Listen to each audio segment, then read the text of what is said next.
Ayan, yung nananahimik ka sa office, tapos dadaanan ka ng dalawang yan, oh, para iyain kang maglomi. Eh, sino pang tatanggi? Nakalibre, no?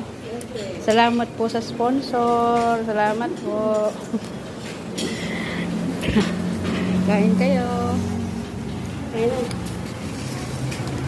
Libreng lomi ng mga taga-Tanawan. Ito, may dayo. O, yan. Poging-pogi. Ang aming barkanang yan, o. Poging-pogi. Yan o, ng libre sa amin. Akin pansit kasi naglomi na ako. Kain kayo, merienda.